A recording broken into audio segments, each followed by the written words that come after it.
Have you ever walked down a dollar store aisle and stumbled upon one of those crochet yourself plushies packed with the yarn and the stuffing and thought to yourself, oh, I could make that? Or have you ever seen a moss blanket on Pinterest and thought to yourself, hey, I should make that?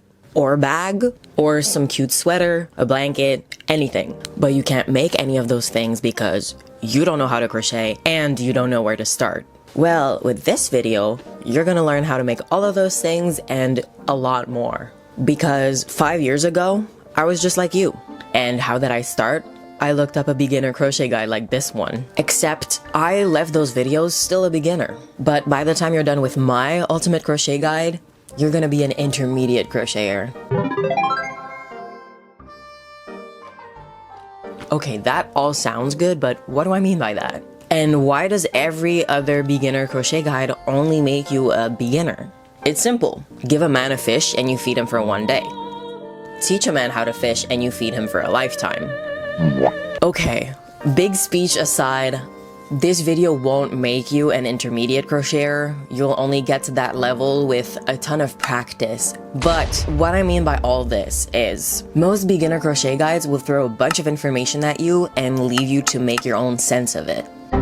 I don't want you to learn some basic stitches by heart and struggle to remember them in the days to come. Yeah, that would give me more views because you'd be stuck watching my video again and again. But I want to show you those stitches and explain why they work the way that they do. I want to show you how things work and why. Most of the things I'll be teaching you in this video took me years to understand. It took me hundreds of hours of practice and experimentation, which I won't spare you entirely. Practice makes perfect with anything. But I will get you most of the way there. When you're done with this video, which will not happen in a single day, you will have the basic knowledge and understanding to think in crochet. You'll be able to read patterns both written and drawn, and after a little bit of practice, you'll even be able to make up your own projects, like I do. How this is gonna work is I'll split this video up into sections you'll be able to follow along with, but most importantly, you'll be able to jump back and forth at your leisure, so you can really get everything down and watch and practice as you need. This guide only goes as far as you let it. Alright, we're gonna split the materials we need into two categories, mandatory and optional. Here we have our mandatory materials we'll need for any project: yarn, a hook, and something to cut. For our optional stuff, we have stitch markers and weaving needle. Stitch markers we use for exactly what they're called, to mark our stitches so we can keep track of them easier. Stitch markers don't actually look like this because those are bobby pins, but I don't have stitch markers because you can use anything small enough that'll stay in your yarn to achieve this. I use bobby pins, but you can use anything that'll do. I've used paper clips before, so you can just make do. As for our weaving needles, they're big, usually plastic needles that can also come with a curved tip.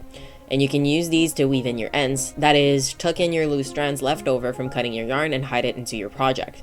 I consider this optional because, as we'll see later, this can be achieved as you go in a project, and sometimes you can do it with your hook too.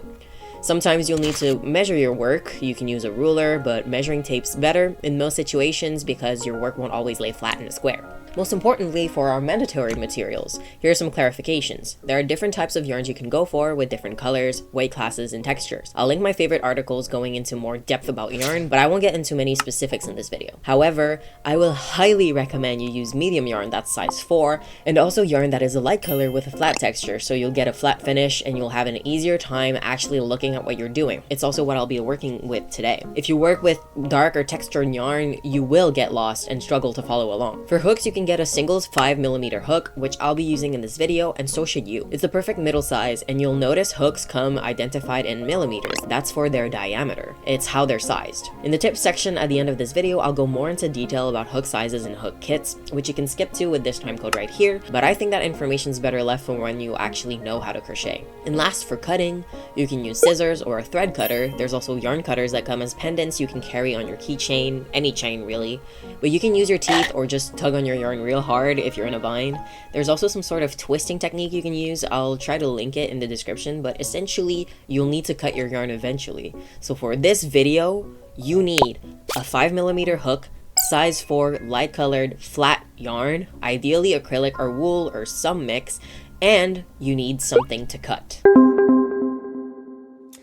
So we're gonna start with holding your hook. There's actually two ways that you can hold your hook, but I'm only going to be showing you one because it's the only way I know how to hold my hook, which is like a knife. So thumb supporting your hook on the bottom with your index finger and middle finger holding it together. That's the way you hold a knife when you're cutting. The other way that you can hold your hook, instead of like supporting it with your thumb, index, and middle finger like this, with the hook resting on all of your fingers and only your thumb over it, is going to be the opposite. Like you're holding a pen, your hook is going to be resting on your entire hand, and especially your bottom fingers over here, and you're going to have your thumb over, again, only finger that's over. But I don't know how to explain it other than this is how you hold a pen and this is how you hold a knife. And from then, I'm going to be using the knife hold throughout this video. It's the only hold I know how to use.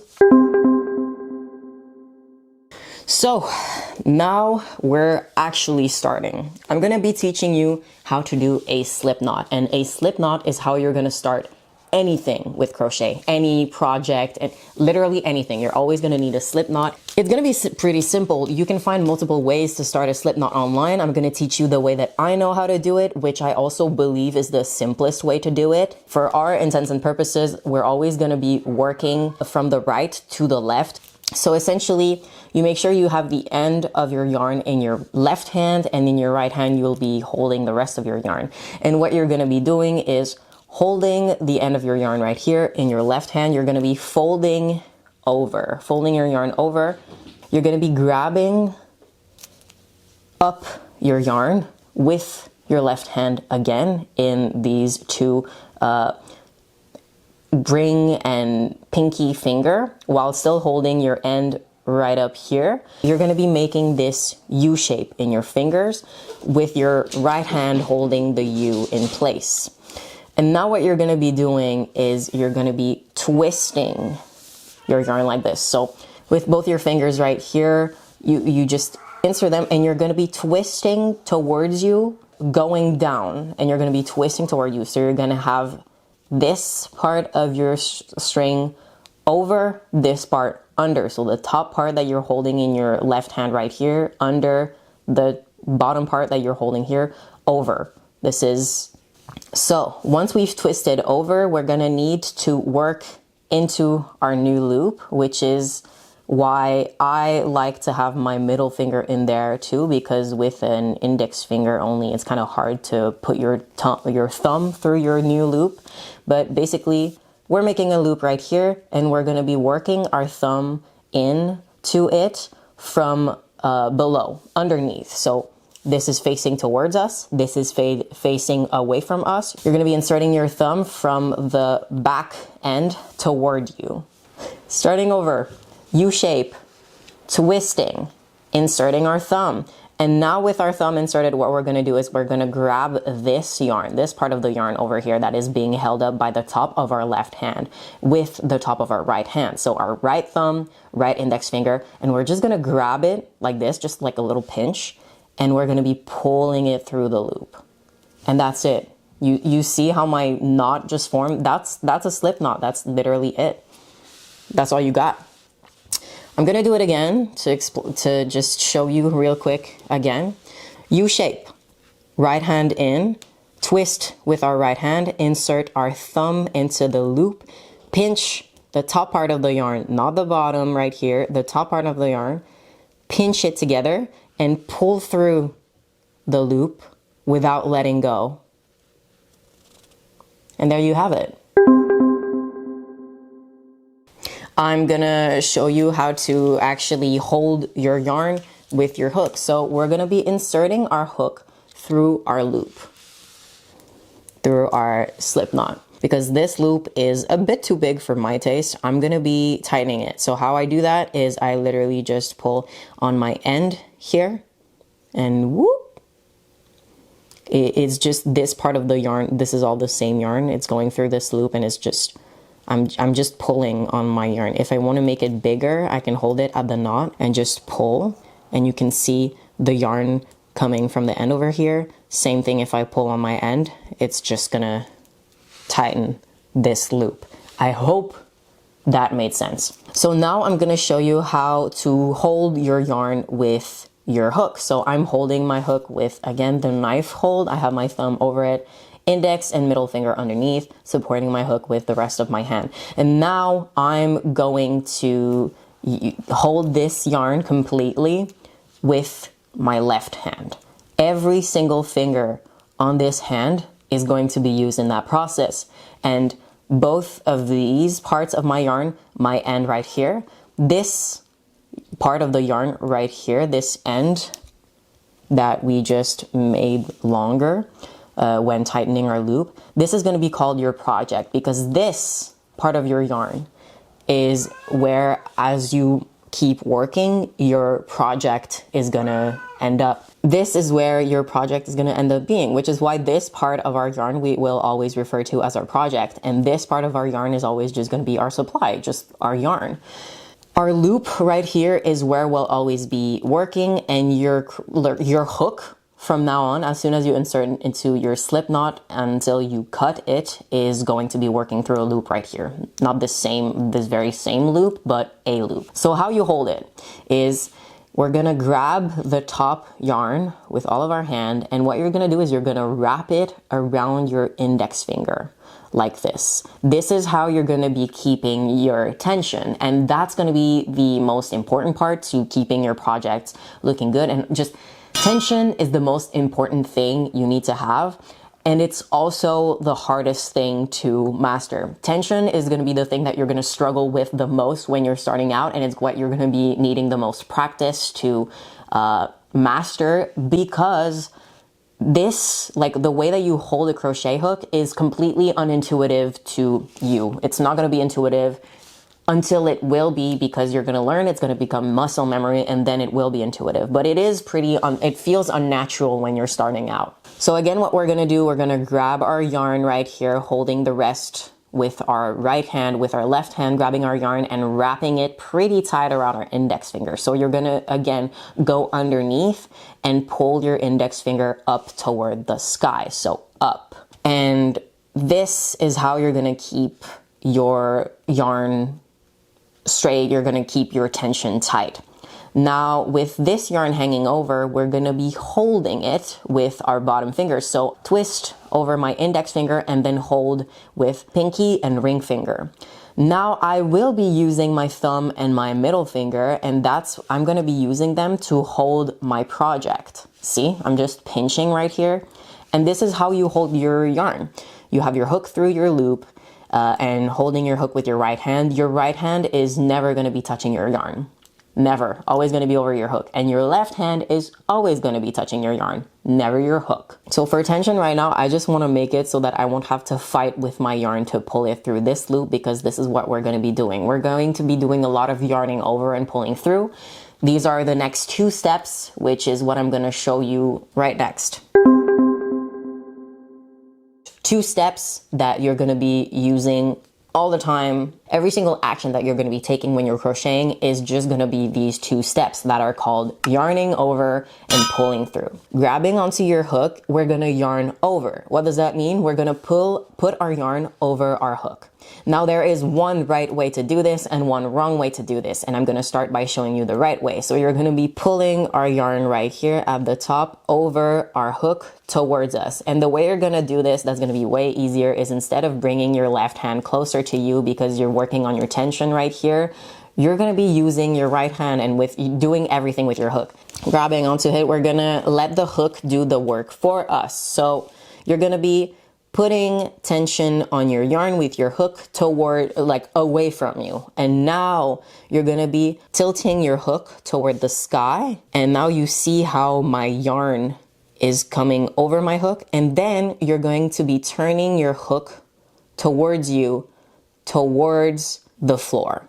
So we're going to start by going away from us, so forward, and then up, and then rotating our hook downward. This is how we're going to yarn over, because you see how there's a nook right here that's making my hook a hook. That's what's going to keep our yarn on our hook and allow us to do what's called pulling through. That is to pull onto our yarn until we are through our loop. And what does that do?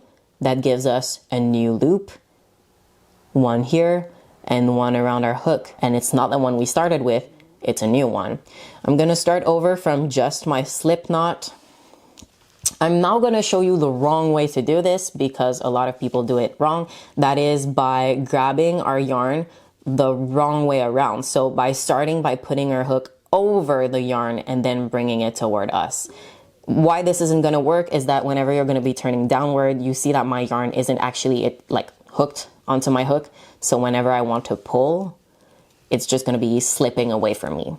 I'm gonna do it the right way one last time. So again, grabbing onto my yarn, I'm gonna be pushing my hook away from me, putting tension on my yarn, moving my hook toward the sky. You see that my yarn is now on it, and rotating my hook towards the bottom. Now it's attached. I've yarned over my hook, and then I'm doing the next step, which is pulling through. And that is how you make a chain. I've now made a chain.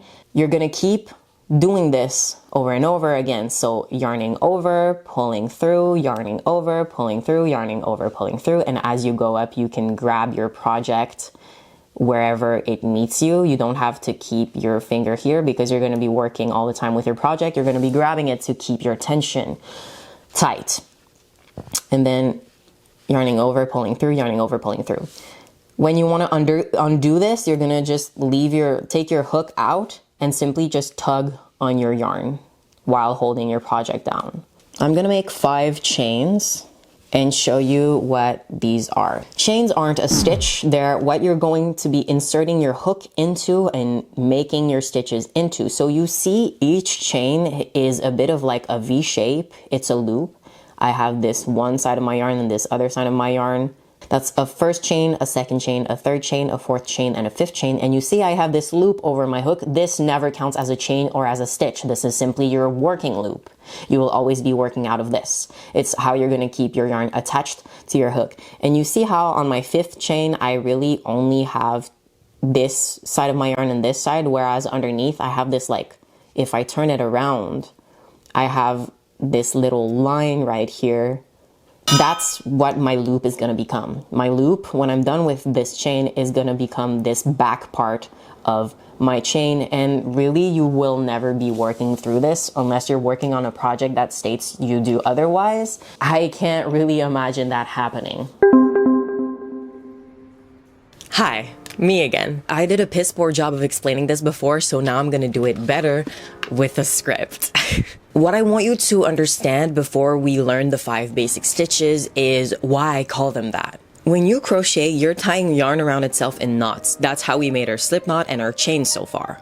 Now I want you to take any crochet project, a plushie, a blanket, literally anything, and think of it as you. You're an accumulation of bones, muscle, and nerves, but smaller than that, you're made up of cells. And even smaller than that, you're just atoms. With atoms, you make a cell, just like how with chains you can make a stitch. And with cells, you can make muscles, bones, nerves, and everything else in you. Different groups of cells make different parts of you, just like there are combinations of stitches that make different patterns. You have your muscles, your nerves, and your bones. So following that logic, you need to know that in crochet, everything starts from a slip knot, then chains into stitches, which build up into rows or rounds. And that whole makes a project. But at the very base of that, there's every single yarning over and pulling through that you've done. Just like everything in you is just atoms on the smallest of scales. Why I'm doing this section is I want to highlight something right before we dive into our 5 basic stitches. Crochet terminology can be a bit confusing because what I'm about to teach you are the 5 basic stitches that everything else is made out of. But there's a lot you can do with crochet that's called stitches, but is actually a group of some of the 5 basic stitches assorted together. When making a stitch, we always start with a loop over a hook and a chain to work into. And we always end up with the same loop over a hook, no matter the journey we had to get there. Those are the only 2 times you will have one loop over your hook during a stitch. There are different stitches, here I'm going to show all 5, but they all have that same thing in common, just like every cell has DNA. But those groups of stitches I told you about are also called stitches, when really they're groups of stitches. You'll have that loop over your hook many times. So from now on, when I'm talking about groups of stitches, I'm going to be calling them compound stitches. As for the rest, it's literally just our 5 stitches I'm about to teach you. Slip stitch, single crochet, half double crochet, double crochet, and triple crochet. And it's easy to remember because every compound stitch is made of those 5. So one last time, everything in crochet comes from the 5 basic stitches. And that's why I'll teach them to you. We already know how to make a slip stitch because it's just a simple yarning over and pulling through with an extra step. And that extra step is inserting our hook into our chain. So it's just going to be a yarning over and pulling through, but inserted into a chain. To start, we're going to be chaining 5. These are the chains we'll be working into to make 5 stitches in total. It'll allow you to practice and see what each stitch looks like in a row. But we're also going to add a 6th chain to start with our slip stitch so we can skip over it. Why? Think of each stitch as a box. It has 2 dimensions. Each box has a length and a height, an X and a Y axis respectively. Right now with our chains, we only have our X axis covered for each stitch we're going to build. So that 6th chain is what will allow us to build our Y axis. That's why to make 5 stitches, we need to add an additional chain we'll be skipping. Because just like we summoned our X axis out of thin air with chains, we also need chains to summon our Y axis out of thin air to gain our 2nd dimension. And that extra chain is what we call a turning chain. See? You turn its direction and boom, you got your height. So with my 6 chains, I'm going to insert into my 5th so I can make 5 slip stitches. I'm going to insert my hook into my chain. So you see how my chain has 2 sides, this left one and this right one. Since I'm always going to be working from right to left, I'm going to be inserting my hook in the middle and coming through, and I'm only going to be pulling up my left side over here. So you see I have my left, my right, and my underneath this. So I insert my hook, then I yarn over and I pull through. And once I pull through my chain, you can see that I still have 2 loops over my hook. This is the loop that I started with over my hook, and this is what I just pulled through. And for a slip stitch, I'm simply going to pull through my starting loop that was on my hook. And there it is. I have a slip stitch. So insert, yarn over, pull through, and pull through. So pull through the 2 loops that I created. Insert, yarn over, pull through, pull through. Insert, yarn over, pull through, pull through. And one last time, I'm going to insert my hook, yarn over, pull through, and pull through. And there I have it. So now you see how we have 5 little V's? Those are our slip stitches. And below each, you can see our 5 chains we started with. So what about that 6th chain? That extra chain we used to build height? Well, if you look closely, you can see it really morphed with the first slip stitch we made. Single crochets, abbreviated to SC for single crochet. In US terms, we're going to be starting doing the same thing. So slip knot, and then we're going to be once again chaining 5. So I'm going to skip this 6th chain and work into my 5th chain to start. I'm going to be inserting my hook once again, then yarning over, pulling through, and now you can see that I'm in the same spot, in the same situation that I was when I was doing my slip stitch. And how this differs is that I'm gonna, with my both loops on my hook, instead of just pulling through my first loop through my second, I'm gonna be yarning over once again, and this time pulling through both loops. So this is a single crochet. Let me show you how to do it again by working into my next chain. So my second chain, I'm gonna be inserting, yarning over, pulling through, and then I have 2 loops on my hook. I'm gonna be yarning over again and pulling through one last time to complete my single crochet. I now have 1, 2 single crochets. I'm gonna be doing this again into my 3rd chain, 4th and 5th. So I'm gonna be inserting my hook, yarning over, pulling through, and then yarning over, pulling through both loops. Again, inserting, yarning over, pulling through, yarning over, pulling through both loops. Again, one last time, I'm going to be inserting my hook, yarning over, pulling through, and then yarning over, pulling through both loops once again. And now I tighten it a bit, and I have my first row. I have my first single crochets. You can see, I have 1, 2, 3, 4, 5 loops right here. You can see it 1, 2, 3, 4, 5. I have that same V shape, but you're also gonna notice that now there's this gap between my V shaping here. So you'll notice each of our stitches has a loop on top, just like our chains earlier. These loops act just the same, and this is what we'll crochet into with one change. Taking our boxes from earlier, we're gonna flip our boxes onto their Z-axis. That's right, we just got our third dimension. So now our box is actually a cube. Our Z-axis represents our new loops. Now you can see we have our X-axis right at the bottom. This is our Y-axis. And now when we flip it, we have our third dimension. We've just gained depth. Now we have a front side of our row and a back side of our row and a bottom to our row and a top to our row. And the top is our new loops that we saw earlier, our 1, 2, 3, 4, 5 chains. And now what we're going to be crocheting into after we've flipped our work is those new loops. You can see I can actually grab it and there's a hole between my loop and the rest of my stitch. This is what we're going to be crocheting into. So you can see that V shape. There's one loop, two loops. But then when we flip it over, there's a third loop right here. You can see. We're not going to be working into that. With our turning chain and our worked flipped, we're going to be working into that gap that I show you. You can see it very clearly right here. That gap underneath our loop. Over my thumb, you can see my loop. So now I'm going to be once again inserting. So inserting right here and yarning over, pulling through, and then once again yarning over and pulling through both loops. And voila, I have a single crochet once again, and I've started my second row. I'm going to be working into my next chain, well, my next stitch. So inserting, yarn over, pull through, yarn over, pull through. I'm just going to keep doing these right here,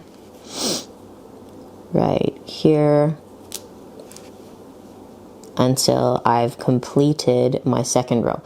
When I get to that final chain, that final stitch, you can see that I have my hole right here with my loop, but when I work through it and make my stitch, it doesn't really look connected to my bottom row. So oftentimes what you'll see people doing, and what I do, is when I get to the final stitch of a row, instead of working through the top loops, I'm going to be working into the stitch. So instead of working in through here, I'm going to be working in through here, and now completing my stitch. And what this is going to do is it's just going to give it a more homogeneous look. It's just going to look cleaner. Third basic stitch, half double crochet. Starting again with my slip knot and then chaining 5 as we always do and we'll keep doing. So once again, I'm adding a 6th chain and inserting my hook through the 5th chain. But the difference with a half double crochet from a single crochet is before I insert my hook, I'm actually gonna yarn over. So we've never done this before. We're gonna do this for the first time. I have my 6th chain here. I'm gonna insert into my 5th chain right here. And now I'm gonna yarn over. So now I already start off with 2 kinda loops over my hook. And now with these 2 loops, I'm gonna be inserting into my 5th chain. And this is when I'm going to be, once again, as always, yarning over, which we always do at this step, and then pulling through 1 loop. And now you can notice I have 3 loops onto my hook. And what I'm going to do is I'm going to yarn over once again and pull through all 3 of these loops. And when I'm doing that, I'm going to be holding down right underneath my loops. So you can see right here to keep some tension on here so I can pull through without too much difficulty. So I'm going to be yarning over and then pulling through all 3 loops. See that? I'm going to be doing it again. So I'm going to be yarning over, working into my 4th chain.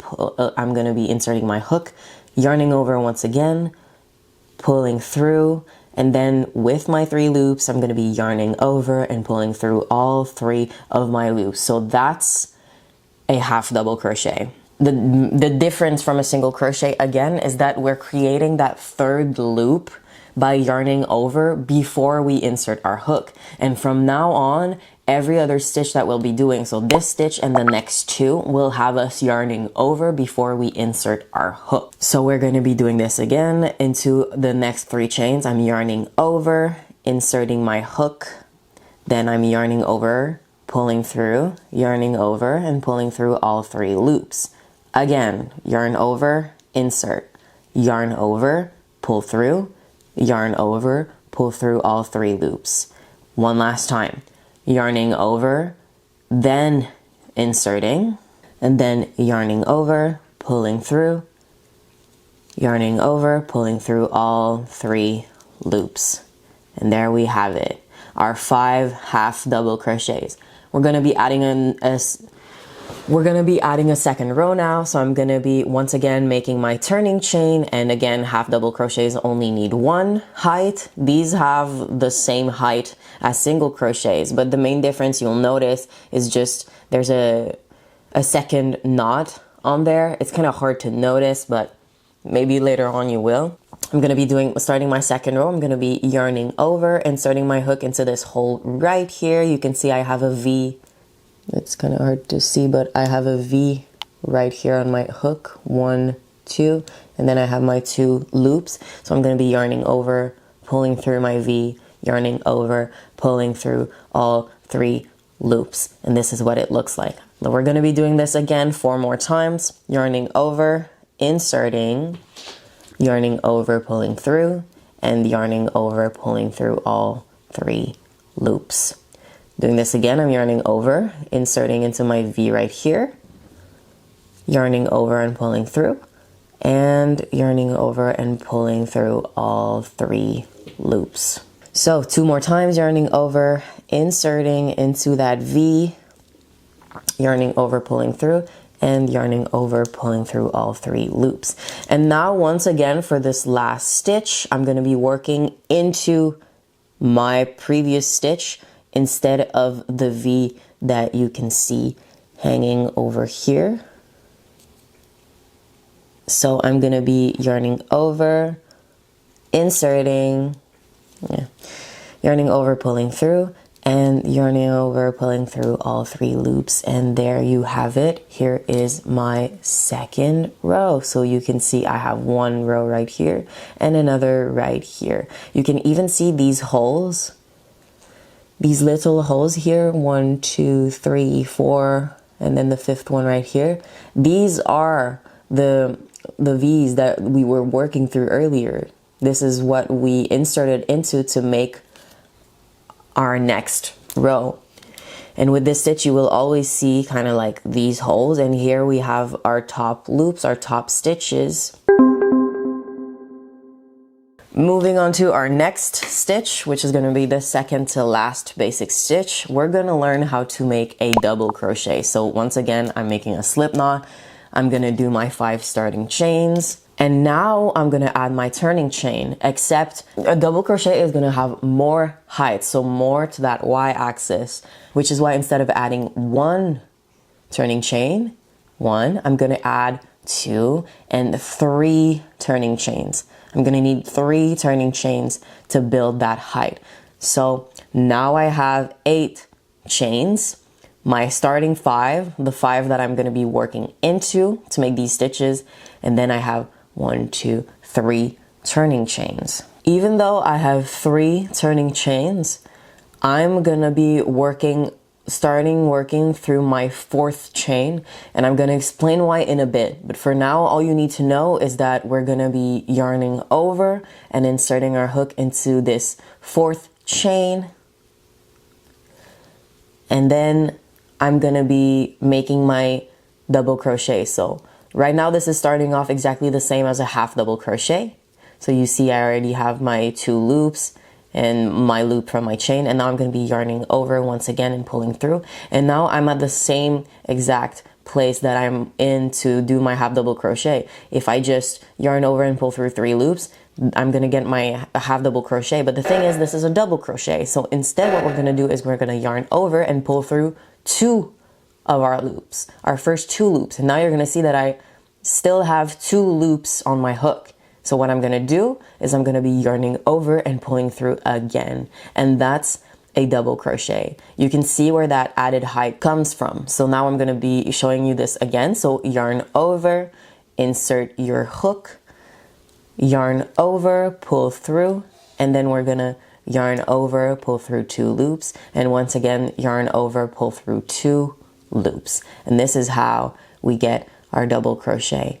And now you can see the reason I had 3 turning chains but still started by working into my 4th chain and not my 5th is because those 3 turning chains are not only height but act as my first double crochet. You can see I have 1 here and 2 here that I've just done, and these are the 3 turning chains that I made earlier, and then this is my 5th chain that I skipped because this counts as its own stitch. When you'll be working with double crochets and triple crochets, which is our next basic stitch, you will always be skipping that first chain, that first stitch, because your turning chains will become your stitch.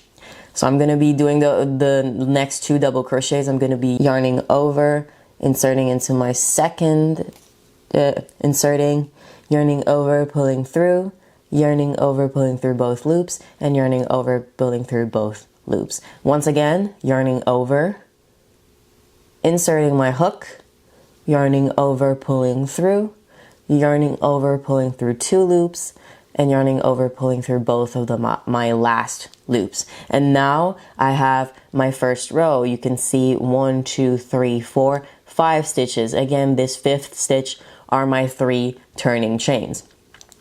And now, once again, to make my second row, I'm going to be adding my turning chains again. So I'm going to do 1, 2, 3 turning chains. And this is going to act as my first stitch. Now I'm going to be turning my work and once again skipping this first loop, this first stitch. So like my chain earlier, I'm skipping this one and working through my second stitch. So I'm going to be yarning over, inserting my hook, yarning over, pulling through, yarning over, pulling through 2 loops, and yarning over, pulling through both of my last loops. We're going to be doing this again to complete our second row. So yarn over, insert,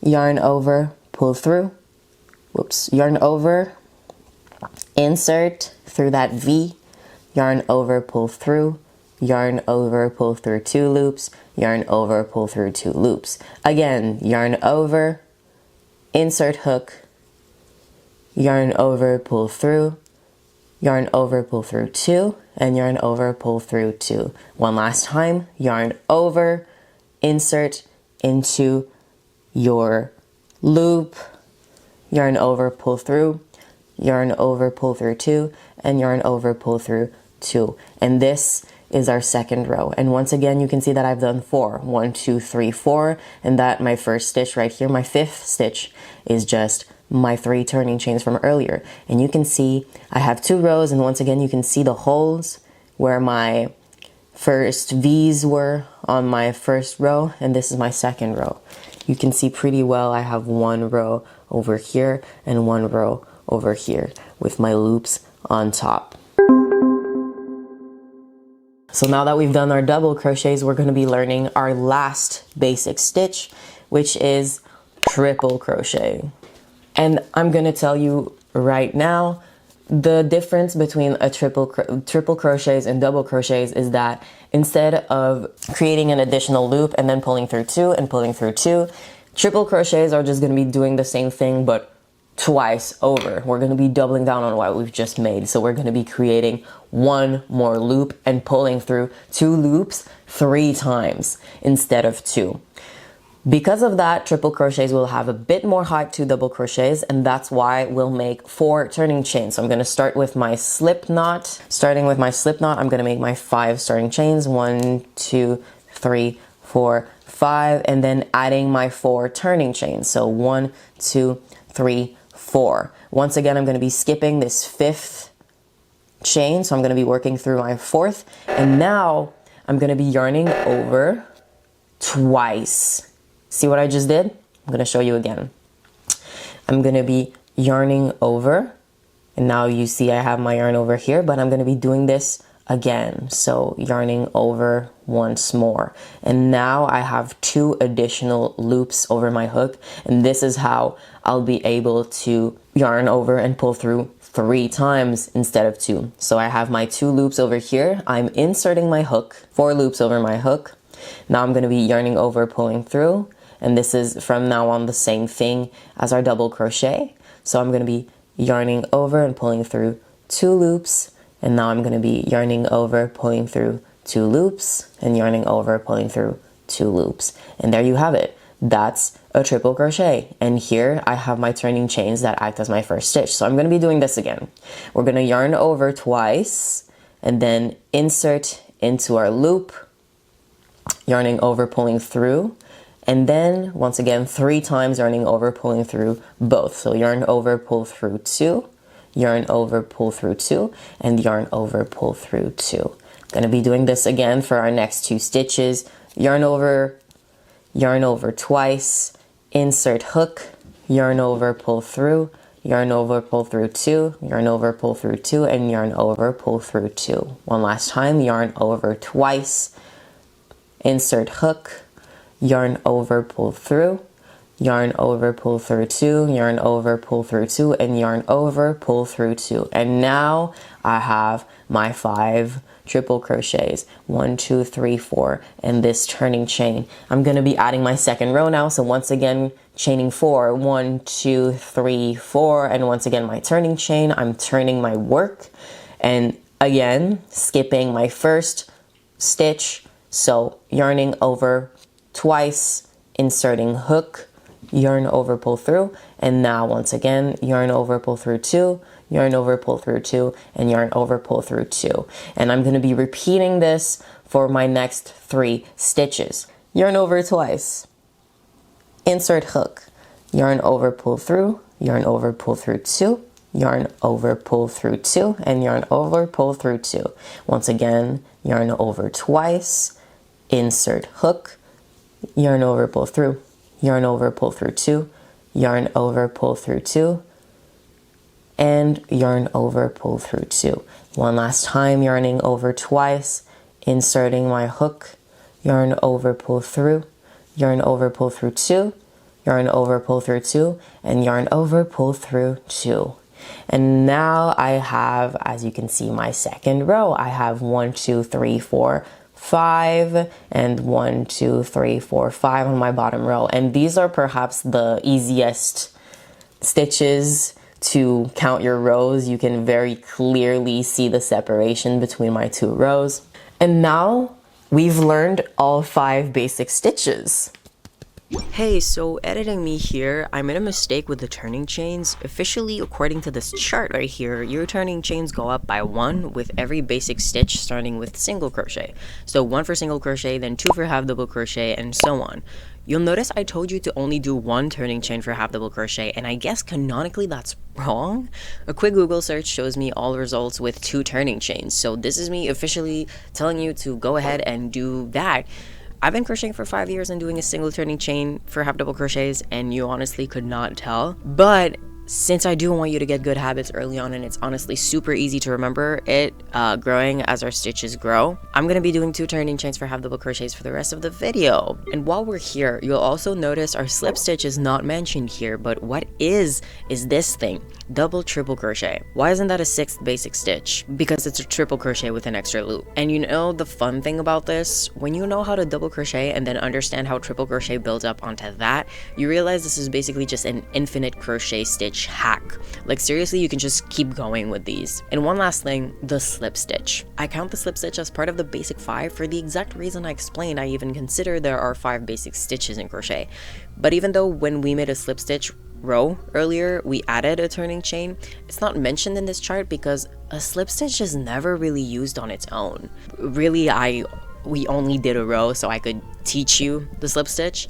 But like, what I want you to understand is The slip stitch is more of a glue than a building block like our other 4 basic stitches, or any other stitch for that matter. You'll always be using the slip stitch to join one part of your project to another. We'll actually see that later on when we'll practice crochet by making your first projects together. In fact, right after this, we'll be making a 5x10 rectangle for every stitch we've learned except the slip stitch. But before that, I want to show you this chart I made to help cement in your mind how the 5 basic stitches build onto each other. Before we start with our squares, I really just want to highlight to you the difference between these 5 basic stitches and how they build onto each other. And so remember when we start and we have our slip stitch, we're simply going to be inserting our hook and yarning over and pulling through once. So yarn over once, pull through once. And that's how we're gonna get our slip stitch. And as we go, we're gonna add a single step to that, and we're gonna be inserting our hook, yarning over, pulling through. We're gonna be adding 1 yarning over. So just 1 step we're adding. That's the step up from our slip stitch with our single crochet. With our half double crochet, we're gonna be adding our new step up, and the rest of our stitches are gonna be taking the same step up, and that is to yarn over before inserting our hook. That's the only difference with the single crochet. When we go into the double crochet, is we're only adding that step, yarning over before inserting. You yarn over before you insert, pull through, and then do it again and pull through 3 loops. Again, single step we've added is yarning over before inserting. Now that we've reached the section of stitches that yarn over before they insert with our double crochet, the single step that we'll be adding after yarning over, inserting, and yarning over, pulling through again is instead of, we're going to be adding 1 yarning over and pulling through. So we're going to be yarning over, pulling through 2 loops, and once again yarning over, pulling through 2 loops. That's going to be our single step up from half double crochets, is we're going to be adding 1 yarn over and pull through. And now with our triple crochet, again, we're going to be adding a single step up, which is to yarn over twice before. And now we're going to yarn over twice over our hook, insert, yarn over, pull through, and do exactly the same as double crochets, but 3 times. Yarn over, pull through 2, yarn over, pull through 2, and yarn over, pull through 2. It's much easier to understand what we're doing with these stitches and understand how they build up on each other to properly know them and remember them. So I really want you to understand these differences. Right now, you're probably still struggling with tension and counting your stitches and just figuring out where you are with things. So that's why we're gonna practice what we just learned by making 5x10 swatches of each basic stitch starting from single crochet. 5x10 here is we'll do 10 stitches 5 times to get 5 rows, which will give us these swatches we'll use to then compare to each other and really study what each stitch looks like individually and as a group. Our goal here is to get you repeating the movement for each stitch until you really get it down and then learn to recognize what you're doing. By practicing like this, you'll also be working on your tension and keeping your count, the 2 hardest things to master. I'm gonna make the first 2 rows of our first swatch, the single crochet one, with you and then let you finish it and complete the rest. Then we'll meet back and compare our finished products. And don't forget to increase your turning chains with each swatch as you move up in stitches, and that with double crochet and triple crochet, your turning chains count as your first stitch. You're familiar with this, so we're gonna chain 10 because we want to do 10 stitches. So 1, 2, 3, 4, 5, 6, 7, 8, 9, 10. And remember, we need our turning chain for single crochet. That's 1 turning chain, that's right. So we're gonna insert our hook into our second chain from our hook. That's our 10th chain from the beginning. We're inserting, yarning over, pulling through, yarning over and pulling through both loops. I don't think I need to remind you how to do this. So we're just gonna keep doing single crochets across our chains. If you're not going at that speed, it's completely fine. If you're struggling with your tension right now, that's completely fine. This is why we want to practice. We're just gonna keep going. I also want to use this opportunity to show you if you're ever confused about where your next stitch is gonna be, where you should be inserting your hook into. So let's say right now I haven't counted how many stitches I'm at, and I haven't just counted the fact that I have 4 chains left so that I'm at my 6th stitch. Discounting that, How I'm gonna know where I have just crocheted into and where I have to crochet into next is when I tug. Here it's pretty obvious. You can see the hole here caused by the stitch I've just made, but sometimes it's not gonna be as obvious. We'll be looking at this again with our second row, but when I tug on my yarn, it will always indicate where I am supposed to go to next, because sometimes it's not going to be this. Sometimes your hole is going to be more closed like this, and by tugging on your hook, on your yarn like this, you'll get to open up this hole and you'll see that your yarn has passed through, and that's how you'll know that your next chain or your next stitch is where you need to be going into.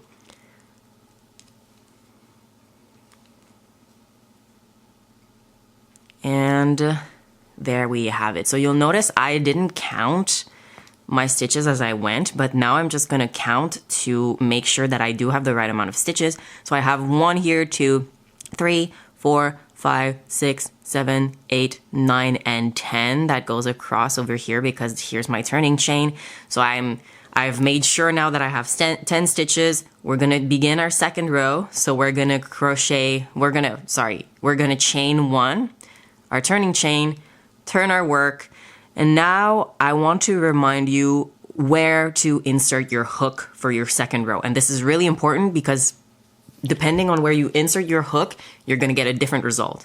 For now, we're always gonna be looking for that same result, and this is gonna be the default way that you'll be crocheting.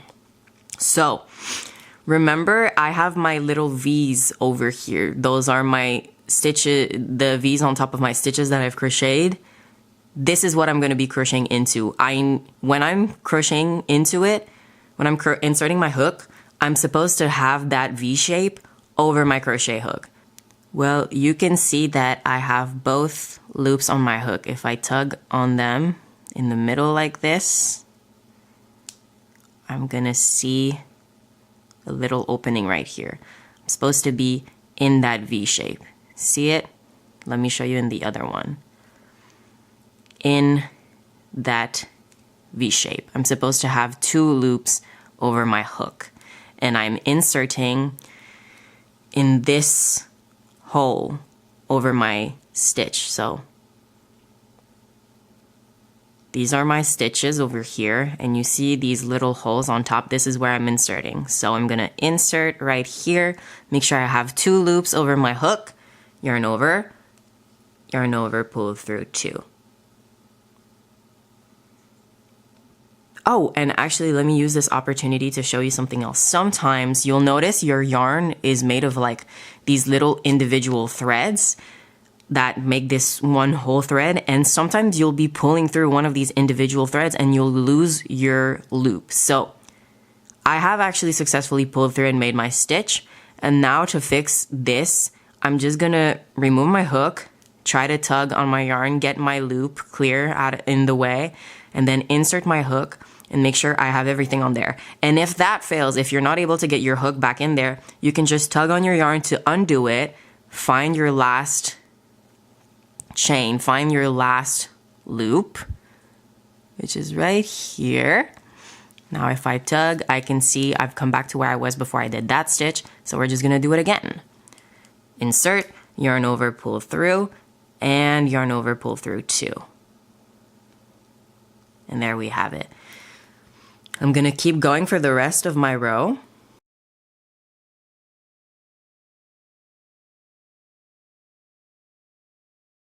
And again, you can keep count as you go. I am not counting as I go because if I do everything correctly, I will not lose my count. It's completely fine right now if you're losing count. It's normal at this stage. It's completely normal, and we're here to work on that. So I don't want you to get all focused in keeping your count. And whoops, see, that happens too. I don't want you to get all focused in keeping your count and making sure everything's tight and all of that. I really just want you to practice the movement and practice keeping your rows. Okay, and now I'm at my last stitch. So let me prove it to you by counting that I have 9 stitches. So I have 1, 2, 3, 4, 5, 6, 7, 8, 9. So I know that I'm at my last stitch. And again, like I always do, instead of crocheting into these like the little two loops, they're actually not even that clear in here. I'm just gonna crochet into the cluster right here to keep it tight, neat for my last stitch. And there we have it. I'm gonna ask that you keep going for 3 more rows so that you will have a 5 by 10 swatch. And I will meet you back here once you are done with that, but also done with your next swatches. So that's half double crochet, and triple crochet. You don't have to go in that order. I do recommend you go in that order because as we've seen with our basic stitches, they just keep building up onto each other.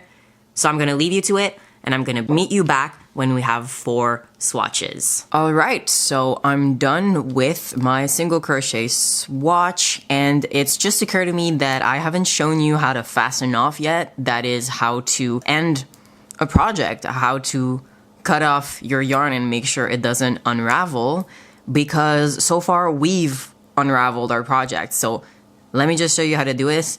And for this, you will need something to cut. All right, so I've got some scissors handy right here.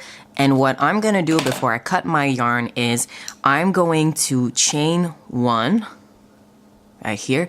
And then I'm going to cut my yarn. Tug on my yarn, I give myself some length. It's important that you keep some length here. And we'll see why a bit later. For now, just know that if you don't want your yarn to unravel, you're gonna have to do something with it. For that, you need enough yarn to work with. So I'm gonna leave maybe like 3 inches, somewhere around that. I'm cutting my yarn very poorly. I'm cutting my yarn, and then I simply tug on it. It goes through my chain. I pull, and you see my knot has tightened, and this is not gonna come undone. If you have a certain anxiety about this coming undone, I know that there are other ways to fasten off that seem more secure. I'm actually gonna put one up right here, and I'm gonna put a link to it in the description. It's a reel I saw really recently, actually today. I think that's gonna be useful for you, and you can choose which version you prefer. And now what we're gonna do is, once we have our swatches done, I'm going to show you how to recognize, count your stitches, and your rows. Let's start by comparing our single crochet and half double crochet squares. It's a bit trickier to spot our 5 rows with single crochet since it looks pretty homogeneous. That's because single crochets are so small, when they're all bunched up, they kind of end up looking very connected and all fading into each other to an untrained eye. But luckily, your eye is here to be trained. Say we tug on our swatch. See how we create all these holes? Those are the spaces between our stitches. If we look at our swatch vertically, so against the direction of our rows, we can see these 4 columns of holes forming. That's the space in between each row. We created this by crocheting into that V on top of our stitches. So if we count these columns of clusters on each side of our columns of holes, we can find and count our rows. To the left here, we can see a 5th column of holes. This doesn't count as the space between 2 rows because these are the spaces we created by making our first row of stitches into our starting chains. This is 1 row. Let's look at our swatch horizontally again. If we pull on both sides, we can see these new holes creating. Those are the spaces between each of our single crochets. You can even see how each little cluster has a hole over it. They're a bit harder to spot at the edges of our rows where we crocheted into our stitch rather than into our V on top as we normally would. Let's move on to our half double crochet swatch. Using the same techniques, we can see all the holes between our rows and our stitches. And you'll notice with half double crochet, there's this kind of tiny ribbing, like every other row is a bit higher than the other. Thanks to that, I'd say it's even easier to count our half double crochets. When we're looking at our stitches from the front, we'll always see that diagonal thread. And when we look from the back, we're always going to see this bit of our yarn poke out at the top in an almost perfect vertical line. See how it's the same with double crochet? Now, because double crochet is so high, it's even easier to spot each individual stitch because they all look way less connected. They kind of look like little pillars holding up roofs. When we look closely at our double crochets, we can see this bottom half looks exactly like half double crochet. But since we yarn over and pull through this extra loop, we also have this little top part over here. And with triple crochets, we can see that other extra loop build up on our height. See how we can kind of break it down into 3 parts instead of 2? You might think this is pretty late to be talking about inserting our hook because we've been doing that a while now, but I want to show you why we insert our hook underneath the little V's on each stitch and what happens if we do things differently. So prepare your brain because I'll be using some new words. Looking at our row from the front, we see our V's in both their loops. This is called the front loop and this is called the back loop. From the top, we see these even clearer. From the back now, we see our back loop and this other less visible loop underneath. That's the third loop. Let's talk about chains. We're inserting between our front and back loop with chains because we have no other dimension. We're not at the top of a loop yet, we're still at the bottom. The back bumps we ignore, as I showed you way back when we first learned the slip stitch. So when you're working in rows, you start with your chains, then you work back through them to get your second row. Normally, the way your project is facing you when you make that first row is the side that will be your front, but with rows, since we have to turn, we'll see both the fronts and backs of our stitches, and we've just seen how those look different. So usually when you're crocheting, there will be a right and a wrong side, often abbreviated like this. And you think your loops remain the same on both sides, but actually, when we talk about front and back loops, we name them that way in relation to how far they are from you. So no matter the way you're facing, your front loop is the closest to you and your back loop the farthest. But that still leaves our third loop to remind us which side is the front and which side is the back of our stitch. So whichever way your project is facing when you're about to crochet your round or your row from right to left, that's how you decide what's your front loop and your back loop. So by default, we insert into both front and back loop. Now I'm going to show you what happens when we crochet into our back loop only. So here I've made a first row and now you see I'm making my turning chains and turning to my other side. I'm seeing the back of my half double crochets on the bottom. So my back loop here is the one furthest from me, facing away from me. Just like with my chains, I insert my hook only through this back loop. And now I crochet into it as usual. If I keep this up for my whole row, and here I made 4 total, I can see the front loop stick out in front of my row. And because we're turning our work each row, and we see this effect alternate, we end up with this ribbed look. Half double crochet specifically through back loop only is what you'll see most often for ribbing with sweaters and collars.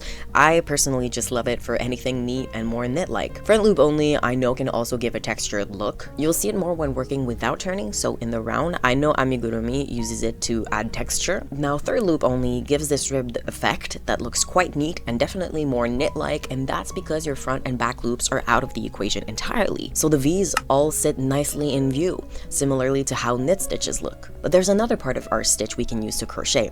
The post. The post is exactly the part of our stitch we've just learned to recognize in the last section. In fact, a stitch could be broken down into a post with the 2 loops on top. With single crochets, you can't really spot it or do anything with it, but as we get to taller stitches, it becomes a possibility. So let me show you what this looks like with double crochets. I'm gonna make my 3 turning chains for my second row and I'm gonna keep working with double crochet, but I'm not gonna be inserting into here like I normally would under my 2 loops. I'm going to be inserting, alternating between front post and back post. Now, the post of your stitch is really the little pillar, which is this part. It's everything that's underneath your top 2 loops and third loop right over here. Why you will crochet front post or back post only, I cannot say. Honestly, it's a rarer thing to see. I only encountered it after a couple years of crochet myself, but I really want you to be able to find your way here and know exactly which part of each stitch is what and where you're inserting your hook into. And if you're getting lost, I want you to be able to spot why. So I'm going to show you. So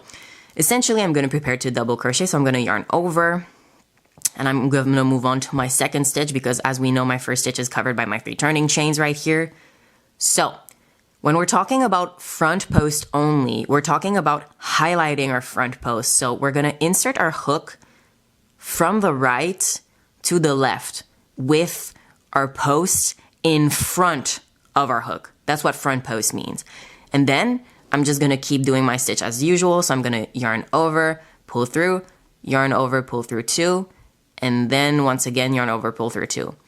And you'll already notice how different it looks and how really my stitch is sticking out.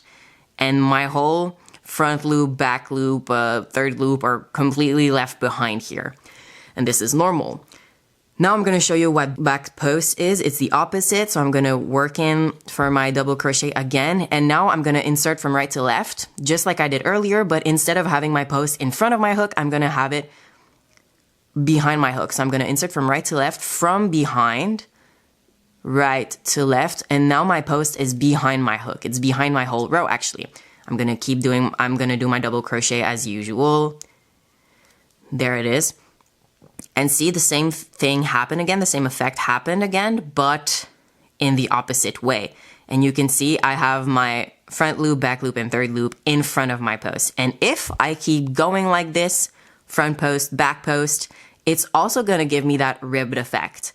But I do want you to note that this is not synonymous with front post, back post. It's rare that you'll be using front post, back post crochet in alternates like this, but essentially, this is what it looks like. So far, we've been practicing keeping our count steady across our rows, but what happens when we do want to increase or decrease our count? That is, add or remove stitches to our round or row total. We're gonna start with increasing because it's probably the easiest and most intuitive. How you're gonna increase is, we're gonna go in and do our stitch as regular, our double crochet as regular, we're gonna insert, do it as normal. And so now we see I have one double crochet, and if I want to increase my count, what I'm gonna do, say I wanna increase it by 1, is I'm gonna do another double crochet in the same stitch. So, inserting in that same stitch right here, double crochet again, and if I only wanted to increase my count by 1, I can just keep going into my next stitch and keep going with the rest of my row.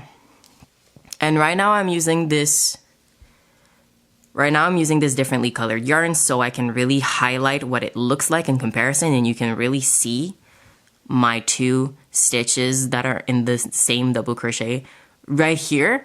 But honestly, this isn't usually very noticeable. I'll be honest, sometimes if I've lost my count and I realize I've actually dropped a stitch, somehow I'll just increase somewhere randomly in my row or in my round.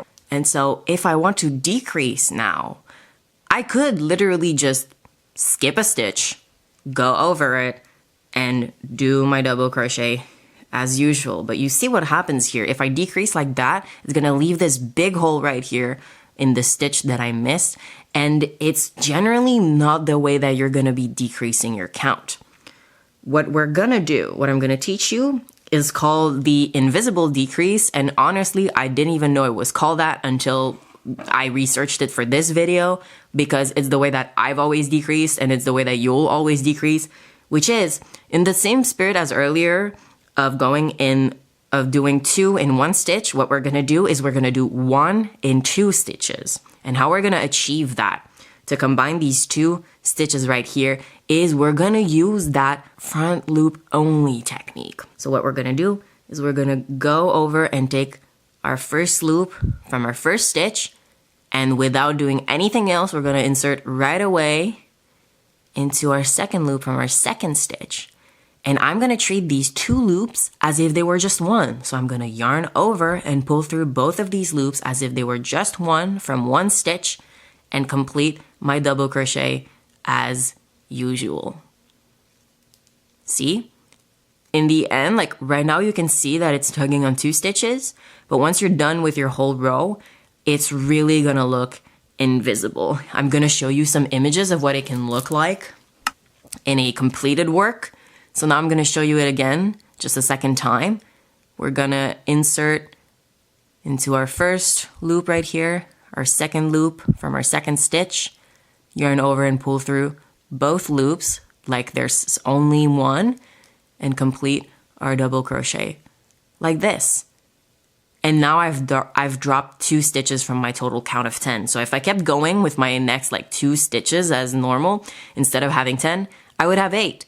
And it would look pretty unnoticeable. It would be a lot less easy to spot if I had used the same green as earlier. So now what I'm gonna do is I'm actually gonna show you another way to decrease that only works if you're turning your work, that you're gonna see sometimes. And this is only gonna work if you're decreasing on the side of your project. So now I'm at my last DC right here.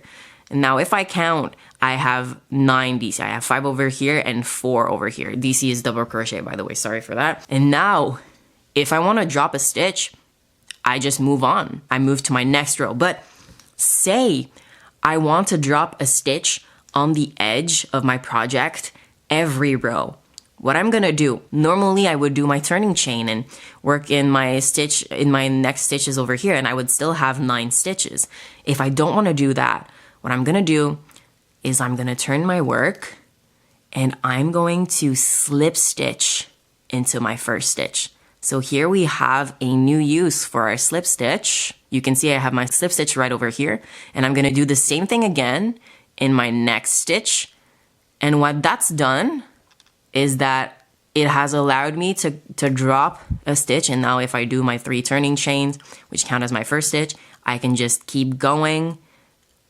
And now I would have 8 stitches, a count of 8. And you can see that it looks all closed off and all neat and tidy over here because of my slip stitches. If I flip to the other side, you can't even see what happened. And there it is.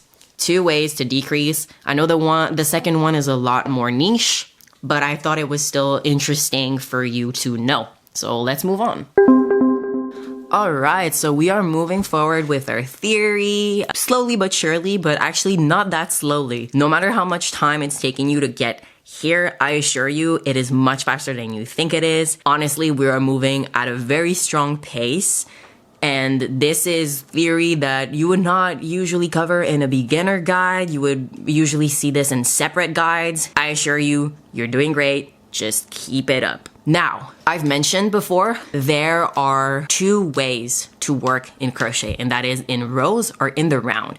And so far, we have not touched or even thought of touching working in the round. So we're gonna tackle it. When we're starting in the round, there is a key difference, a stark difference. It is that we are not gonna be starting with a slip knot. We're gonna be starting with our famous magic ring, which I have mentioned so far. There are so many different ways that you can achieve this, but I'm only going to be showing you 2, and one of them is actually a fake out, and you'll get what I mean in a little bit. I'm going to show you the easiest way, according to me, that I found in my research. I didn't even know this before, but honestly, it's the simplest way to grasp that I've seen, and that is to start. A magic ring is really going to be, as we're working in the round, we're going to be starting from a circle.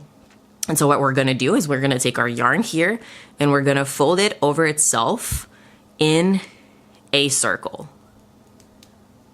So we're gonna fold it over itself like this in a circle. So you see really my circle, what it looks like. I just have it, my yarn is just crossing itself in one spot right over here.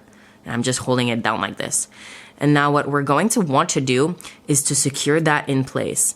And how we're going to do that is we're going to take this strand right over here and we're going to loop it through our circle twice. So you just put it in your circle from the bottom, pull it through, and then once again.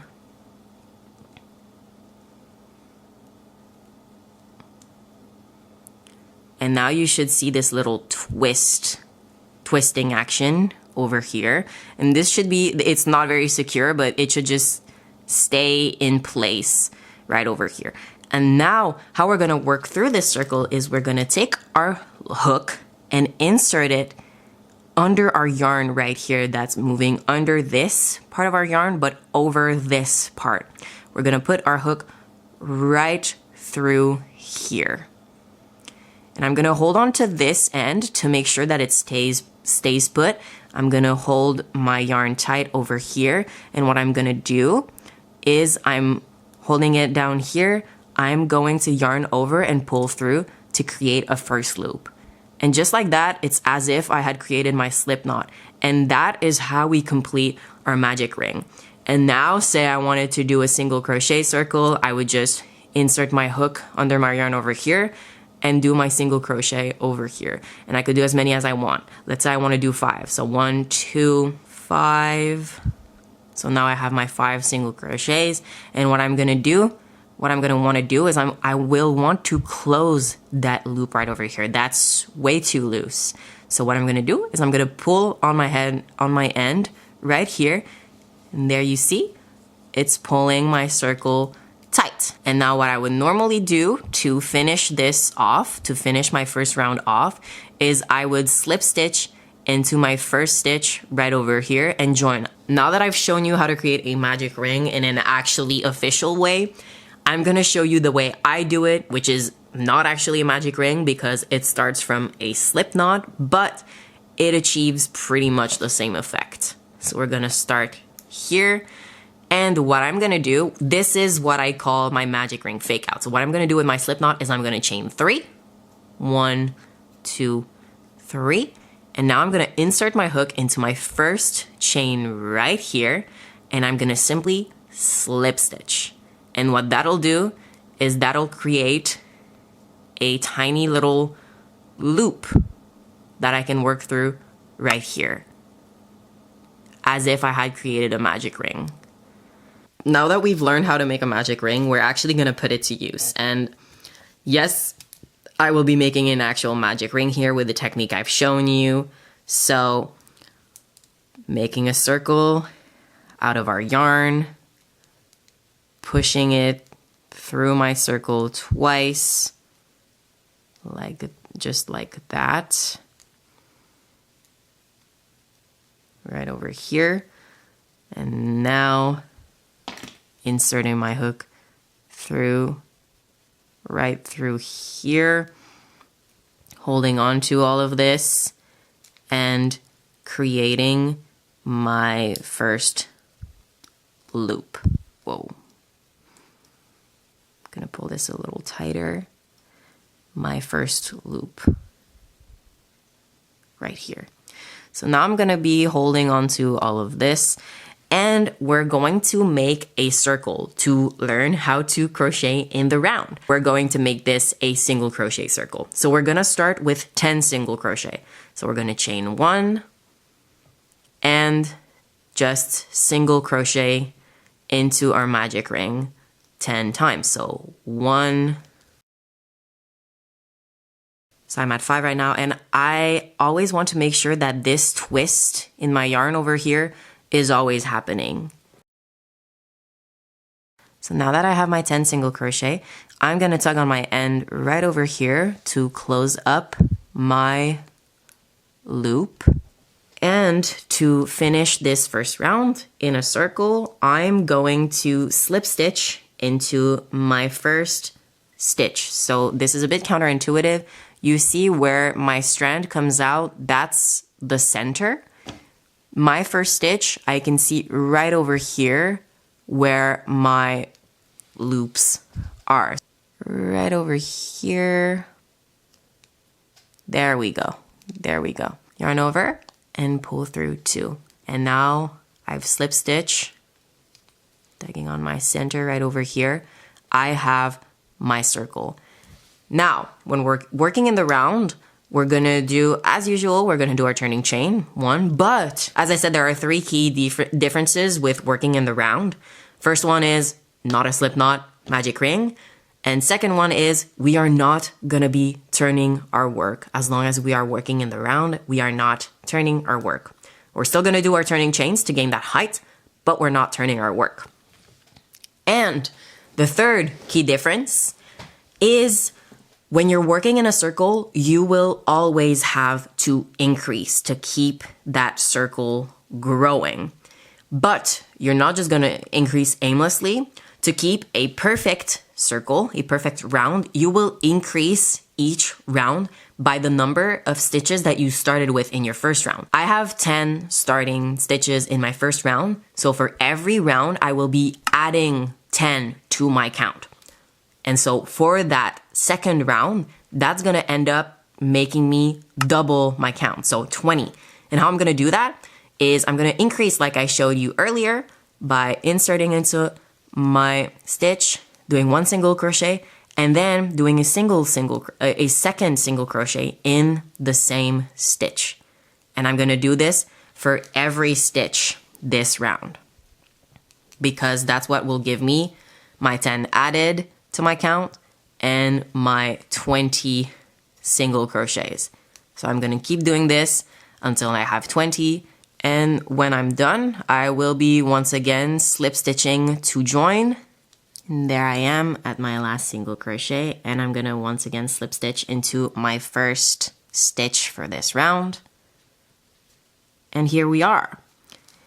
And now for my next round, to keep my circle going, I will be adding 10 to my count. So that means I'm gonna end up with 30 single crochet. And for that, I'm going to be increasing every other stitch. So I start with a first chain, and then I start with my first single crochet.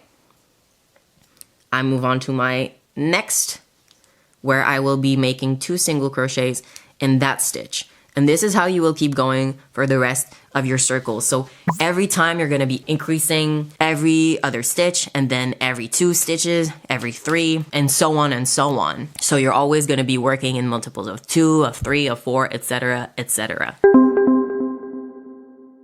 Alright, so what I want to do now is I want to show you a few last little bits of theory, and we're going to practice them by making our first actual project, a granny square. And you've probably seen these everywhere. They're super classic, and even though they are squares, they start out as circles. We will be working in the round. So for this project, I'm going to be showing you how to switch colors, which is why I'm going to be grabbing my first color over here, and my green over here is going to be my second in a bit. But for now, we're going to start with our first round. You don't have to work with 2 colors right now. I'm just using this opportunity to show you how to switch colors. And I'm using a granny square for this because granny squares usually use different colors.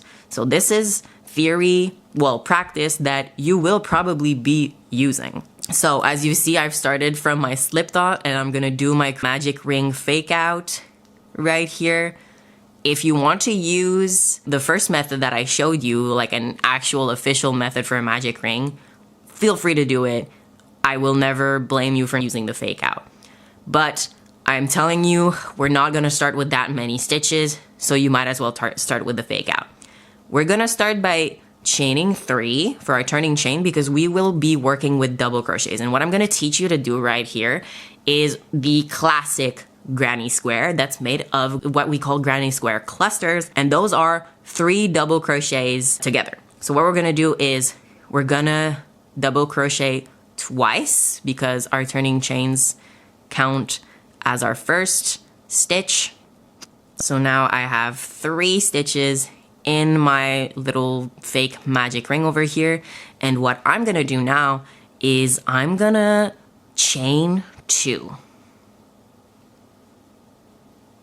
And you will see why in just a bit. And now I'm gonna create my next cluster. So I'm once again gonna do 3 double crochet into my center hole right here. 1, 2, 3. And I am going to repeat this step 2 more times until I have a little square of 4 clusters. So I'm gonna chain 2 once again, and once again do a granny's cluster, so 3 double crochet. I have my first over here, 1, 2, 3. I'm gonna chain 2 again, and my last cluster, so 1, 2, 3. I'm gonna chain 2 one last time, and I'm going to join to my first double crochet right here by inserting my hook. So you see here I have my 3 turning chains. I could insert in the space between these and my other double crochet, but I don't think that looks as nice. So what I'm gonna do is I'm gonna insert into my little V here, my loop at the top. And now I'm going to slip stitch. And you see how that looks pretty seamless. And so now we have our 4 clusters and these 2 chain spaces that make this circle into a square. And now I'm gonna show you how to switch colors 2 ways. I'm gonna start with probably the most intuitive one, simplest one, which is we're going to be fastening off, so chaining 1, cutting our yarn with enough space to work with it, and pulling on it. And now what we're gonna do, we're going to make a slip knot with our new color,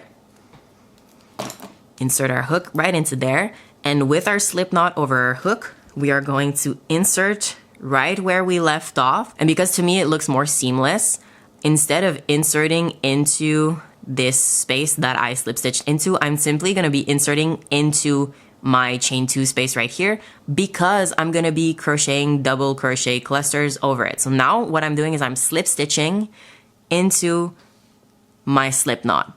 And with that, I have now joined my new yarn to my project. Now, whenever you fasten off and you have these ends in your project, normally what you would do is you would keep these for the end where you would be weaving them in with our weaving needle, which I mentioned all the way back at the beginning in my materials portion. But when you do projects like this where you get a lot of ends, I guarantee you, you will not want to have to weave them all in as the last step. You will get bored so easily, you will not want to do it. So what you're gonna want to do is make your life a lot easier by weaving in those ends as you work on your project. And how you're gonna do that is you're simply gonna crochet over your ends.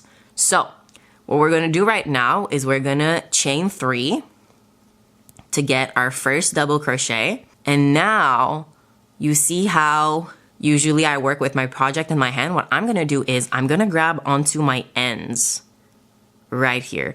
I'm gonna leave this one in the middle from my magic ring because I can simply cut it off. I can actually just cut it off right now. It's already secure. Let me do that. Also, a way to tell if your yarn is secure is if you tug on it and nothing moves, it's because you can cut it off and everything is secure. But if you tug on it and you see that you have a stitch tightening, it's because your yarn is not secure. It is not knotted off. You can make a knot or you can simply weave it in. So now what I'm gonna do, see if I pull on both of these ends, it's not tightening anything, they're safe, but I wouldn't cut them off because it would just leave me with this knot right here and it wouldn't feel as safe. I do need to weave these strands in.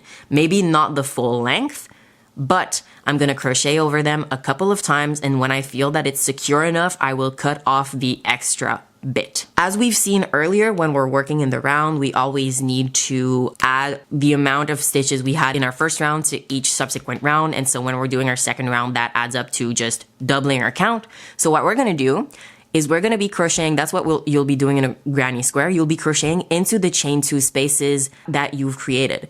So now, where I've started, counts as if I had just slip knotted into the middle of my chain 2 space. So what I'm gonna do is I'm gonna start with one cluster over here and then move on to my next chain 2 space, do two over here, 2 over here, and end with my final one in this first space. So what I'm gonna do is I'm gonna take my ends in my left hand and put them on the, and just hold them as I hold my project, as if it was part of my project.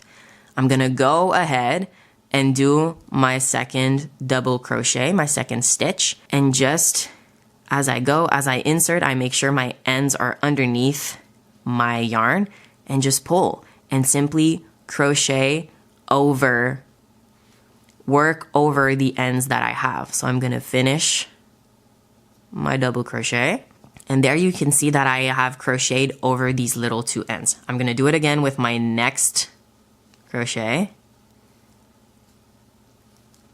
And there we go. If I wanted to, I could have even brought in these strands with my double crochet, but I think this is gonna be secure enough for these because as you see, when I'm pulling on it, it's not tightening anything. This is pretty secure. So I'm just gonna move on and do my 2 chain and make my next cluster of 3. So 1, 2, 3, and now this next chain 2 that I'm gonna be creating is gonna be creating my new corner. I'm gonna be crocheting again into my chain 2 space, my next cluster. So 1, 2, and 3 double crochet. And I'm just gonna keep going with these clusters until I get back here and I make my final cluster to finish off my second round. All right, so you can see I'm done with all my clusters and I'm at my final step, which is to chain 2 and join. I'm gonna do just that. I'm gonna chain 2, but before I join with my slip stitch, I'm gonna now show you the second way to switch colors, which is my favorite way because it is much more seamless. But I'll give you a clearer example. Here I have a half double crochet project where I want to switch colors mid-row, but I'm not gonna cut off my yarn, slip knot, then slip stitch. I'm gonna start my last stitch before switching as usual, but instead of yarning over with my blue yarn here, I'm instead going to be yarning over and pulling through all my loops with my green yarn. My loops keep my my new yarn covered while I have a finished stitch with my new color at the top waiting to be used. You'll always be doing the last yarning over and pulling through of your stitch with your new yarn. So for double and triple crochets, that'll be when you have your last 2 loops over your hook. You can do this with slip stitches too, like I did with the granny square. It just wasn't as clear for a first explanation. And now you can cut your first yarn off with enough length that you'll be able to weave it through, and even better if you weave it in as you keep going with your row. You can't just cut it right off here because your stitch will unravel. We're done with switching colors, by the way. This is the last round of our granny square. So once again, you're gonna be crocheting in your corners. You're always going to be making 2 clusters, but in these chain 2 spaces over here on our sides, we're only going to be doing 1. So I have my starting cluster in my corner. I'm going to chain 2, and now I'm going to make 1 cluster into my chain 2 space right over here. So 1 double crochet, 2 double crochet, 3 double crochet, and I'm done with my side. Now I'm going to chain 2 and move on to my corner. So 2 clusters. Now this is going to be our last round in this project, but the thing with granny squares like this is you can just keep going and going. And you see now I've created 2 chain spaces for our sides, and so in these spaces I would only make 1 cluster, but again in my corners I will make 2 clusters. And that's how you're always going to be working. And this could go on, and as it goes on, your corner clusters are going to become the rarity, and you're going to be making a majority of the time just 1 cluster. So I'm going to finish this round, and I'm going to get back to you when that is over to show you how to weave in your ends. All right, so I'm at my last step. I've done all of my clusters, and now I'm at the step of fastening off. So we know how to do this, and now I am left with all of these ends, and I'm going to show you how to sort through these ends. Ideally, you would have weaved them in while you were crocheting, but there's a limit to how much you can weave in, especially your last, your final strand that you get from fastening off. There's no way to weave that in with crochet because you're done with your project. So I'm going to show you how we're going to do this with our weaving needle. And again, if you don't have a weaving needle, I know that some that sewing kits come with like a big metal needle that kind of looks like this without the curved edge. You can use that. I used that before I had a weaving needle, but you will need a needle that can handle that is big enough for yarn to fit through. So what I'm gonna do right now is I don't need to weave in all of these ends. I know for a fact that at least 2 of them are secure enough, and they're easy to spot right here because you can see them coming out of my green cluster right over here, and these are the ones that we secured earlier. I simply haven't cut them yet, and you can see with my test that I taught you earlier, when I tug on them, I see that it's not tightening anything. It's secure.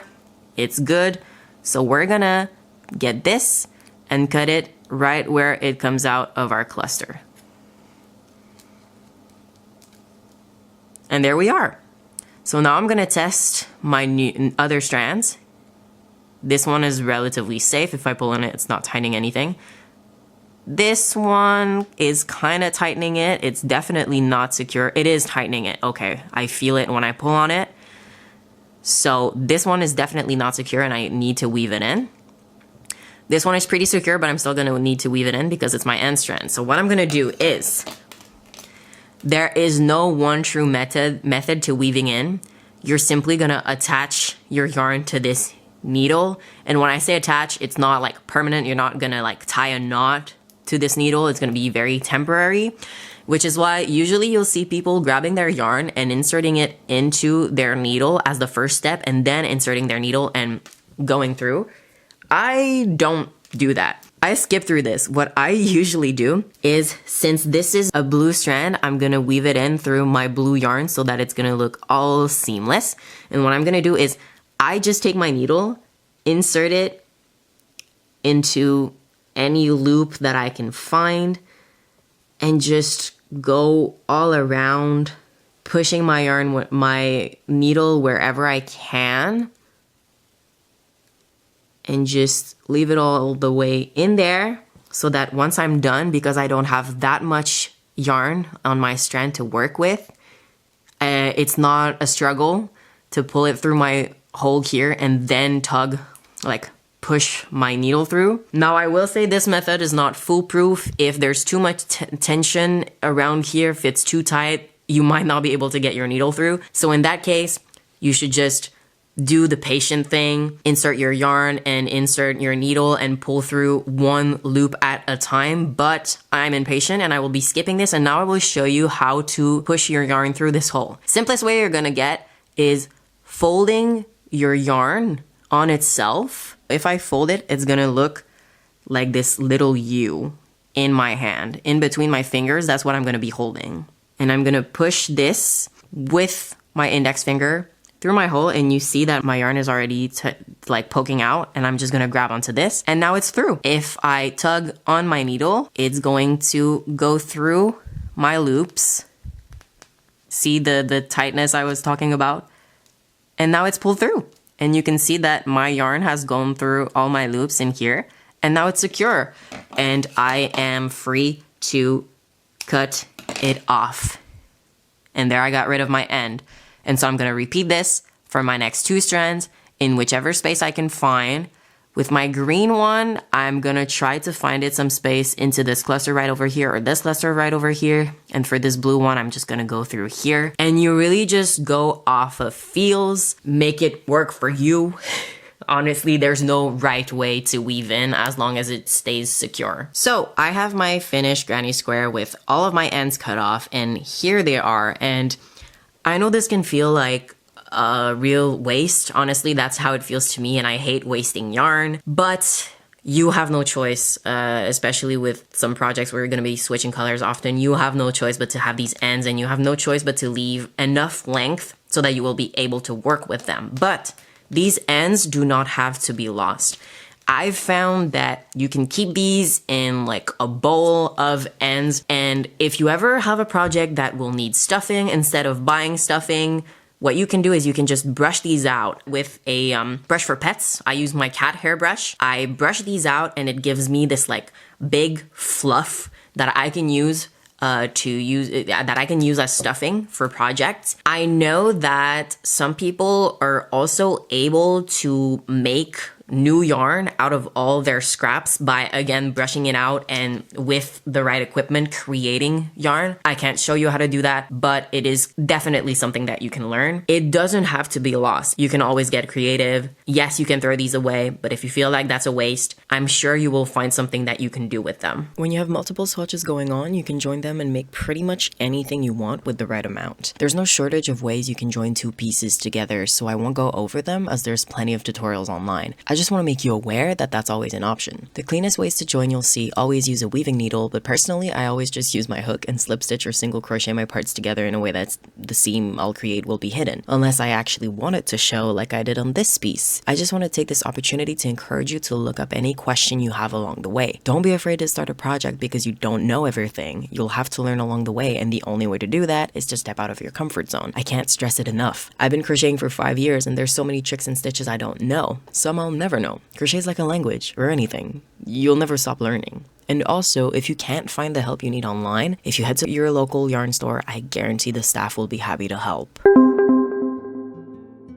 The first rule of crochet when it comes to yarn is keep your label. Now this is going to be a lot of information, so I will link an article breaking this down in more detail in the description. Your yarn label is super important for 2 things. When you're buying your yarn and you need to know how much you have left in used skein. When you're buying your yarn, all the information you can't know just by looking at it is on the label. Yarn is always propped to show the brand and name, and right underneath we find the length of our yarn called yardage, so how much there is. That's in yards or meters. When following patterns, you'll need to know this. Around here, you'll also find your fiber content, so what your yarn is made of. There's 2 categories, natural and synthetic fibers. Naturals is basically all wool from sheep, goats, and alpacas, which is theoretically ethical since sheep need to be sheared and regrow their fur, and this is true. true if you somehow get your yarn produced locally and ethically, but in a strong majority of cases, the wool industry is unethical. But wool yarn, especially both merino and mohair yarns named after their breeds, are respectively known for being soft, breathable, and fluffy. And for natural yarns, you also have cotton, which is a popular choice, silk, and more. Synthetic yarns are man-made from petroleum, so plastic. This is your acrylics, polyester, and nylon, which are durable and easy to wash but do shed microplastics, aren't biodegradable, aren't as breathable, and just overall not an environmentally conscious choice. Based on quality and supply, the prices go up and color palettes go down. And for natural yarn, you'll very often see wool or cotton blends. That's why in the materials section, I talked about starting with acrylic since it is very beginner friendly and not a costly investment when you're starting out. And it doesn't incentivize you to practice less in the beginning to not waste so much precious yarn. Next, as you rotate your yarn, you'll find 3 icons next to each other. At the left, there's your yarn weight. This isn't your yarn's actual weight in grams that you'll find under your length. This is your yarn class, but it's called weight. It goes from 1 to 7, 1 being the smallest and 7 being the biggest yarn. Each class has different subclasses which have names you'll encounter, but there's no need to memorize these since this information is easily available online. Next, we have 2 squares with a bunch of abbreviations. These are knitting and crochet swatches we can use to figure out how much we can make with our yarn length. Here we can see with the recommended hook size, how many stitches and rows you can get for a swatch by those measurements. But if this isn't the stitch we'll be using for a project, we'll need to make a swatch of our own and measure it by ourselves. Underneath these pictograms are simply written out for certain brands. You'll find symbols for care instructions. Above these pictograms, we will usually find a series of numbers. These are the dye lot. Yarn is dyed in batches that are then split up into skeins and put on the shelf. So when you'll use multiple skeins for one project, you'll want to watch out for skeins with matching lot numbers so your project doesn't end up with 2 slightly different shades of the same color. But now let's talk about the other weight, the actual grams on a scale weight. And this is what we can use once we've bought our yarn and are already using it. Say you've made a project and you have leftover yarn. You want to use it for something else, but you don't know how much yarn you have left exactly by looking at it. Simply yank that yarn on a scale and cross-product your exact yardage using the yardage and weight on the label. And they say high school math is useless in everyday life. I said by the time you're done with this video, you'd know how to read patterns both written and drawn, and I meant that. Patterns are very intimidating in the beginning if they're not specifically tailored to beginners, and even then, it's always easier to follow along a film tutorial than be left on your own to figure out what the words mean. So I have this intermediate pattern pulled up here. It's a free download on Yarnspirations, and I in no way expect you to be able to complete it right now. It's just a great example of the format most patterns take, because most patterns will take into account that you know what you're doing, which by now you mostly do. First things you'll see with your pattern are images of the completed project, a legend for the abbreviations used, and indications for yarn needed. Most abbreviations here you can already recognize. Prox, approximately, beginning, that's just common sense, but then CH for chains, DC for double crochet, we know that, and then DCBP, that's double crochet back post, and then DCFP, double crochet front post, which we just saw have double crochet, we know.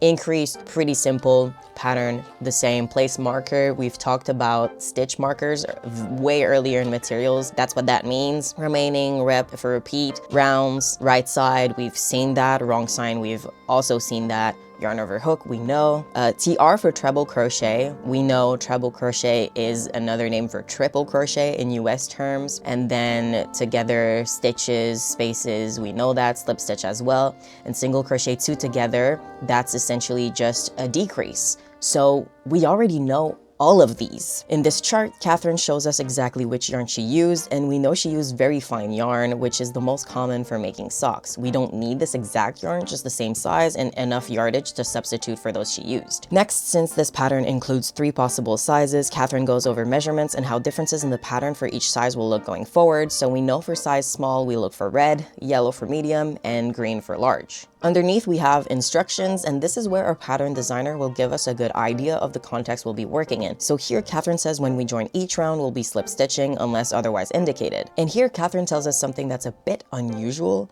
You see this pattern uses our granny clusters we've just gotten used to, so we're working in double crochet for most of this project. And we know with double and triple crochet, our turning chains count as our first stitch.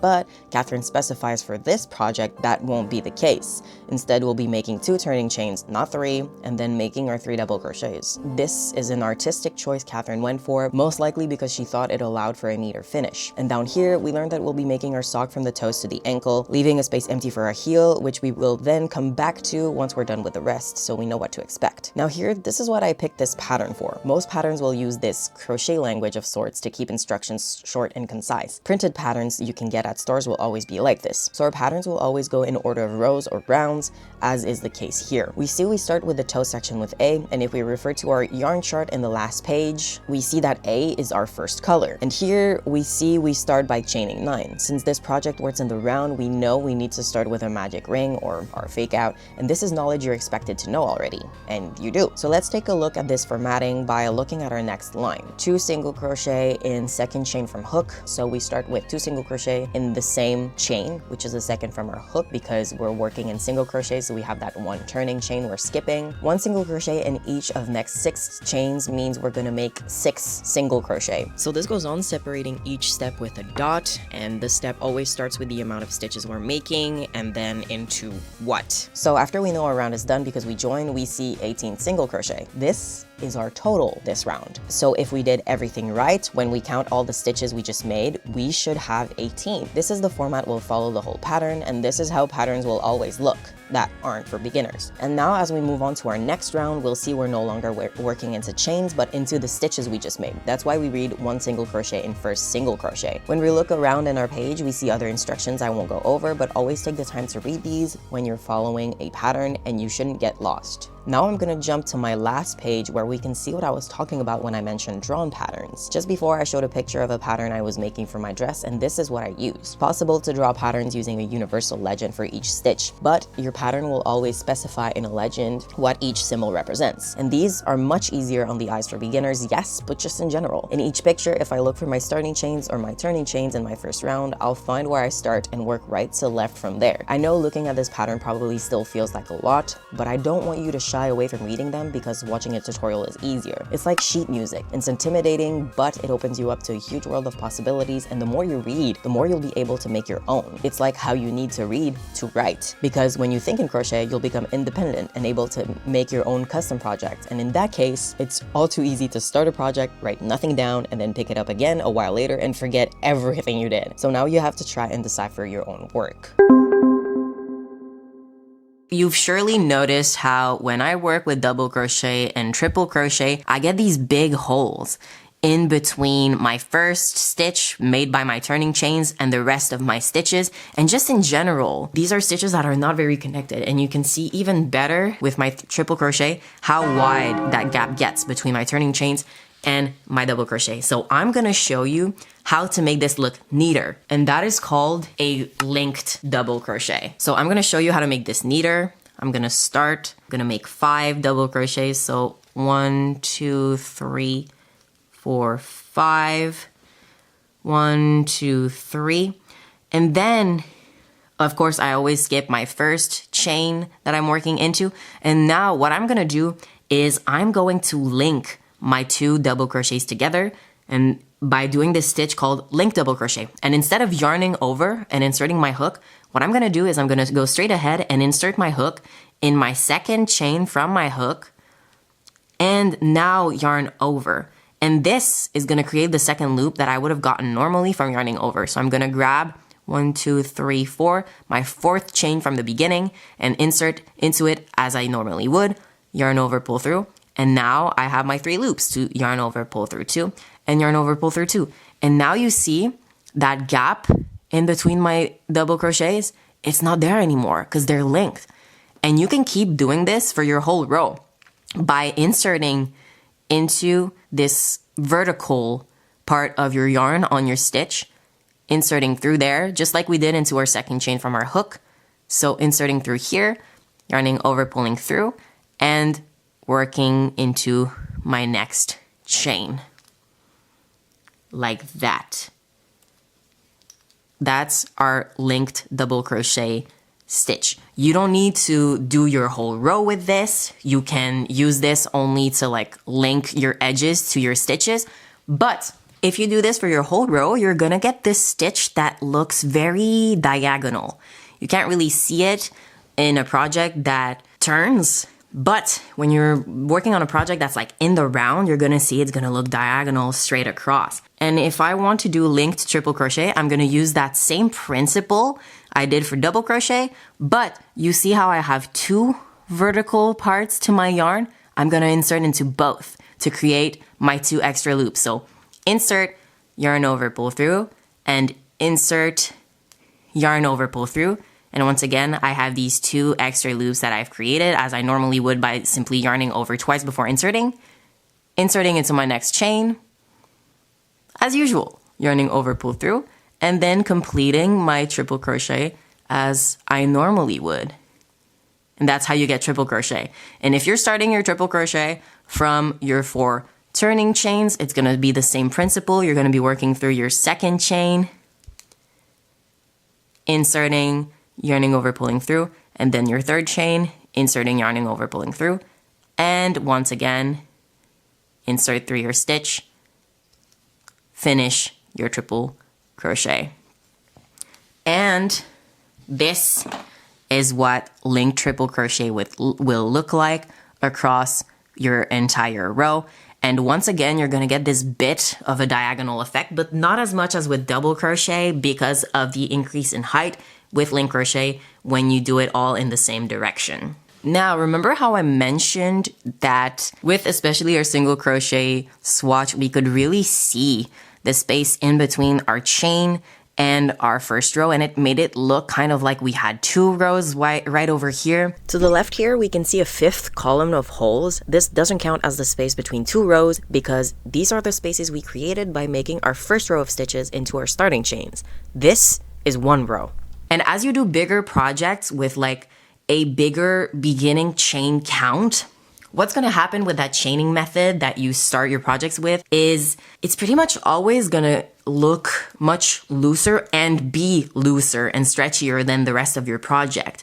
And what I'm gonna show you right now is a method that you can use to counter that is called foundation chains. I'm gonna show you how to foundation chain with double crochets, but you can apply this method to any of the basic stitches. So what we're gonna do is we're gonna start with our turning chains. Instead of chaining how many stitches we wanna end up with in our first row, we're gonna start with our turning chains. And for double crochet, that's 3.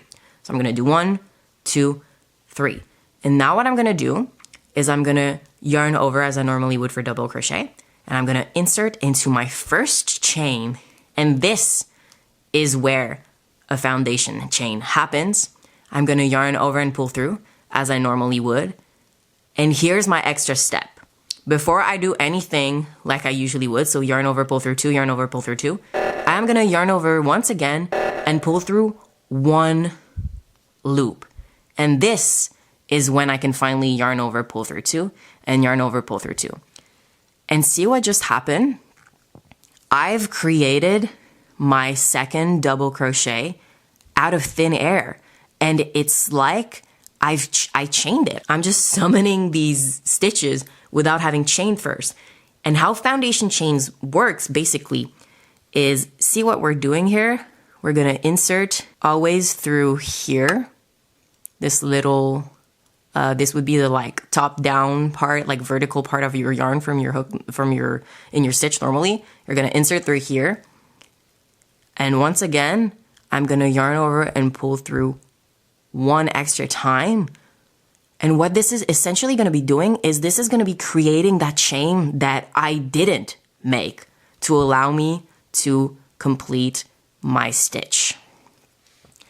What's really fun about foundation chains is it's gonna keep your project way neater and tighter from the beginning, and it's not gonna be as stretchy on that first row because you're not, that's the thing with chaining is it's a very loose stitch because it's not a stitch, it's just a loop, it's very loose.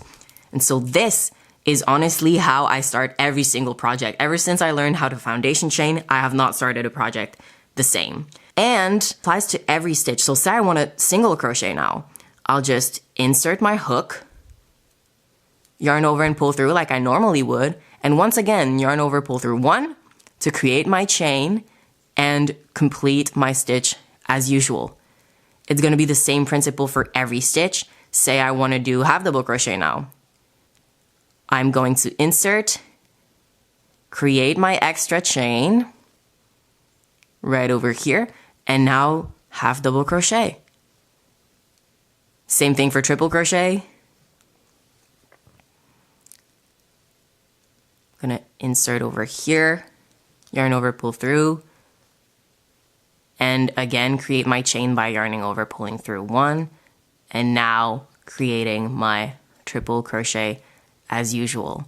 It's the same for every stitch. You're just creating that chain as part of your stitch. What's fun about foundation chains is you can do them anywhere in a project where you would be chaining and then working through those chains to create your like new row.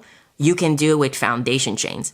This doesn't apply to like when you're making that granny square and you're chaining 2 to get to your next cluster to create a chain 2 space. We're not creating a new row there. We're not gonna be foundation chaining, because when you foundation chain, it's gonna allow you to work from that built height instead of chaining and then working your row back through there. It's gonna allow you to combine these 2 steps. And we're all done. I have nothing left to teach you. I'm sure there's a tiny thing here or there I forgot to specify that I'll realize in the coming weeks or months, but big picture, all I can do for you now is tell you to practice. But before you put your hands to use, we need to talk about a very important topic when it comes to crochet that is not talked about nearly enough, and that's your health. Crochet is really fun. It's a lot of small repetitive movements, so it is self-regulating and soothing. With projects that have a lot of repetition, it even becomes mindless, and that's great. Crochet is a proven method to lower stress, but as with anything, moderation plays a big role in keeping crochet that way. The fact is, crochet takes your 2 hands and your eyes, and that's pretty much it. Time flies by with you in the same comfortable position, but that takes its toll on your body. Being still for a long time, and especially in a position that can impact your neck and lower back, that has its wear and tear on your joints and your muscles in the long run. Just because the memes normalize this doesn't mean it should be normal, but it's common for crocheters to get hand cramps, tendonitis, and in prolonged circumstances, repetitive strain injury. Because you're working in small repetitive motions, and especially when working with smaller yarn, keeping your tension with your hands does damage to your hands. But this isn't inevitable. It's preventable with the right habits, and that's why you need to make it ritual before you develop bad habits. To start, there's ergonomic crochet hooks that you can buy. I highly recommend this kit that I bought that allows you with like 2 crochet hooks, one of them with a light and an included row and stitch counter that also comes with a cutter and a tape measure, essentially everything you need, and allows you to switch hook sizes without having that many hooks. Of course, if you're on the go a lot and you do want to have hooks with their individual handles, you can go for that, for a pack of ergonomic hooks, but I assure you ergonomic hooks in the long run, if you're going to invest into this, will help your hands. So just see what works, because tiny hooks will take an even bigger toll on your hands. Besides that, warm up your hands before you get to crocheting. Submerge them in warm water, massage them, warm them up under a fluffy creature, whatever you choose. Set up comfortable but responsible. On a chair, have full back support, a pillow in the crease of your back, and your arms straight. It's awkward at first, but it's about building up the habit until it's comfortable. But crocheting while laying down is also super tempting. Have some good back and neck support, and you can use those 90-degree glasses that help you keep your spine straight. But no matter how good your posture, if it's the same for too long, you'll still hurt. So take breaks, little breaks to walk, breathe, and stretch.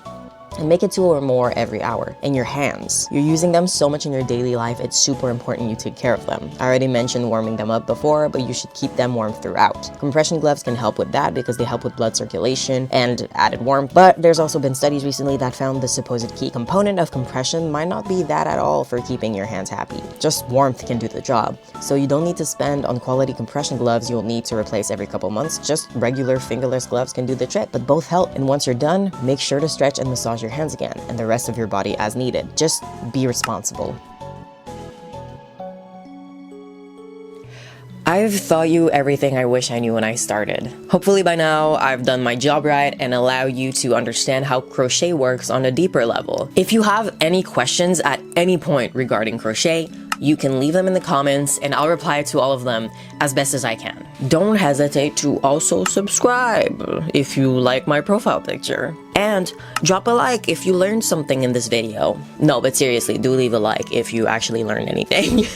And if you'd rather DM me personally for your questions, drop me a message and I'll check it out. No question is a dumb question, by the way. We're all learning, okay? It's all in the practice. I still make dumb mistakes and forget some stitches and things I've learned along the way, and I have to look them up again. Just keep practicing and don't give up. It's like riding a bike. Once you learn, it becomes muscle memory. Oh, and also do not hesitate to send me pictures of what you've made for this video and any projects that you do after watching it on my Insta, because I would be so happy to look at those. All right, have fun. Bye.